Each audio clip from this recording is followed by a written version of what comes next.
Hi guys, I'm David Guetta and I'm gonna answer a few questions from the internet. This is DJ Support. From Kuru the Guru, what is the theory behind drops? Music is all about contrast. If you want something to sound loud, it needs to be quiet before. If you want something to sound very wide and stereo, it needs to be mono before. So this is kind of announcing that something is about to happen, but at the same time, you don't use kick, you don't use the bass, you don't use the elements that are really driving the song. So really, you miss them. So when they come back, that's the drop. And it's gonna feel like an insane energy because, you know, the volume was there and in all a second it's there. This is the trick. Even if I would play a very simple beat like that, and I put a EQ, I use a filter, and there is no, you cannot hear the kick very well because there's no low end. And in all a second, I'm gonna put it back and people are gonna scream because if I leave you like this, it's like a tension. Tension, tension, tension, tension. And then when you hear that, woo, it's like, you know, so it's really as simple as this. It's just the contrast. So from Drag Doc, do most DJs create and practice sets before a gig, or they just know their library incredibly well? When I started, we would never play the same set because it was about the journey. So you read the people, and for me, this is the essential art of DJing. The technical part of DJing is really easy to master today thanks to technology. When I started, it was vinyls. Today, everything is done on computers, so the beat is always perfect. It's very easy to beat match today. When I play a festival like Ultra or Tomorrowland, you have 10 DJs playing one after the other, and they're all the biggest DJs on the planet, and they're all playing 1 hour or 90 minutes. We cannot have even a 1 minute that is so-so. It has to be on point, perfect all the time. So in that case, yes, we prepare our set. I never played a pre-recorded set. I hear so much about those stories of pre-recorded set. I think it's absolutely ridiculous because beat matching is so easy. Like I can teach a kid that is 10 years old how to beat match in a couple of hours because today it really became easy. So I don't know why people are talking about this, but what I can say is that yes, we prepare. When I play a festival like Ultra, I probably work 1 full month every day on that set to make it perfect. I would create a skeleton, and then when I play, I see are people reacting more to this or to that. Let's say I'm playing my set that I prepared, but I see that when I play an underground record, they're really into it. So I have my underground playlist, I'm gonna add some of this. Or let's say I play an underground record and it's a disaster. The only one hits and sing along and feel good music. Okay, no problem. I'll also have my list and I'm gonna add that more into the skeleton of my set. So yes, most sets are prepared. From DJ Frankus, why do DJs always act like the knobs on the mixer are hot? If I'm totally honest, some of it can become like a tick to do that, and some of it is a little bullshit part of the show. I put the EQ straight because you have the craziest engineers that are coming into the club, so unless really the club sucks, you don't need to do all this show with the EQ. So then there's a little bit of the creative EQ. So in the mixing and also like you can like, I don't want to speak bad about my colleagues.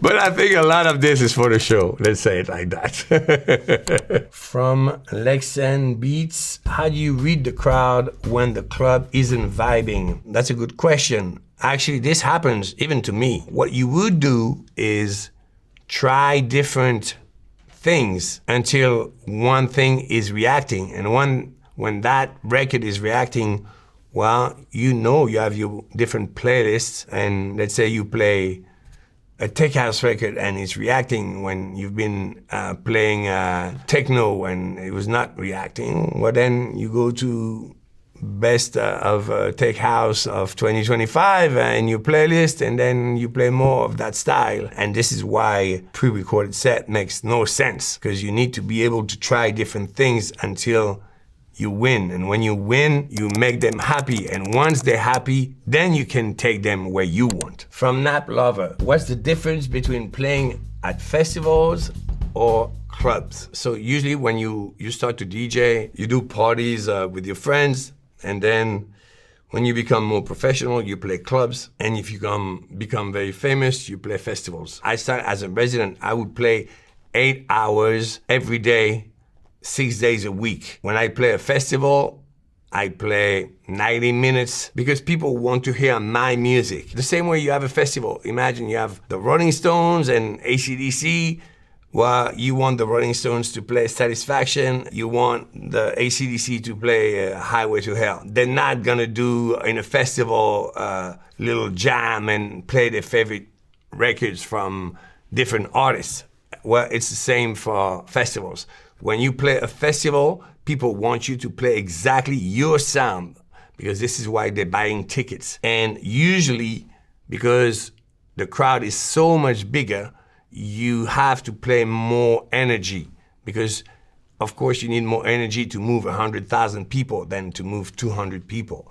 So really, underground music is coming from the clubs. Sometimes it goes to festival, but in my opinion, when you play to 20,000 people, it's not underground anymore, even if you call it underground. From Throwaway, best way to start to learn to beat match. Honestly, beat matching is really easy today with the technology of today. So I just took loops for you to understand. So let's say that this record is playing and I need to get into the next record. So what I would do usually is turn down the bass, because it's just a mixing principle. If you have too much bass at the same time, it's gonna sound horrible. And then, so now, there are 2 records playing, and it's beat matching, okay? If it was a bad mix, it would do that. If you do that, it's horrible. Like, people are confused, they don't know how to dance, like where to dance. So then you need to adjust it. And now, okay, again, I'm gonna do that.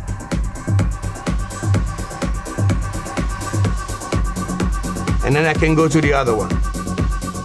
So I kept the beat steady so that people can dance. And now let's go to the next level of, let's say, when you learn how to DJ, the first step is to beat match correctly, the way I did. And the next step is also to respect the key.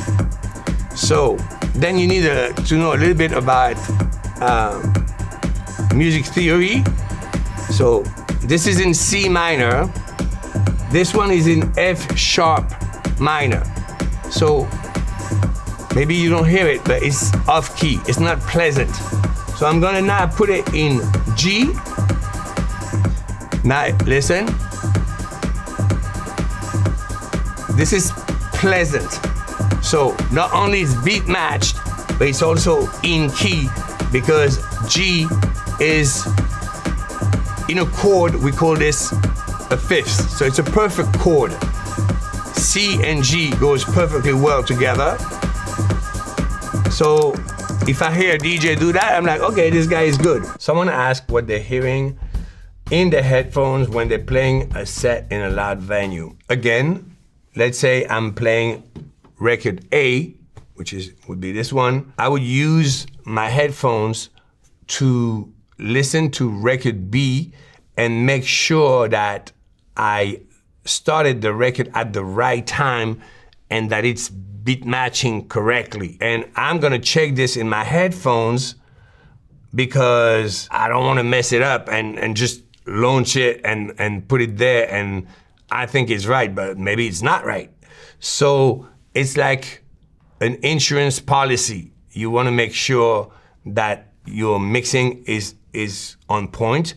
And also, when you're looking for the next record to play, well, sometimes you have an hesitation. You feel like this is gonna feel good after record A, but let me double check how it feels in the headphones. So one ear is listening in the headphones to the next record, and one ear is listening to the monitor to what's playing on the sound system for everyone. Mr. X DJ asked, what were the biggest mistakes you did when starting out to DJ? First, there's always a fine line in how to create your own identity. In order to be successful, you need to have your own style, your own music. Sometimes it's the music you create yourself, or sometimes you just play a lot of the same style, and when it's unique, it makes you famous for that. And this is cool.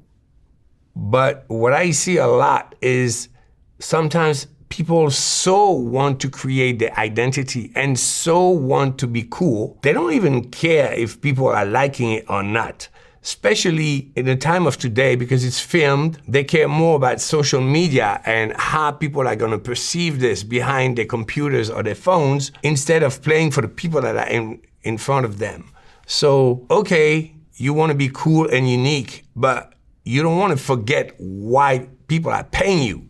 You're getting paid to give a good time and entertain the people that are in front of you. That's what I see a lot. DJs that are playing like this and they never look at the crowd. That's madness to me, because our job is, before anything, to entertain people, give them a good time. So you need to be able to read them. So if you don't look at them, how can you read them? Doesn't make sense. From Ray Donios, playing my first gig at 3 a.m., how to not be tired. Oh, I feel you. This is something you need to accept, because this is part of what we do, and it doesn't get any better ever.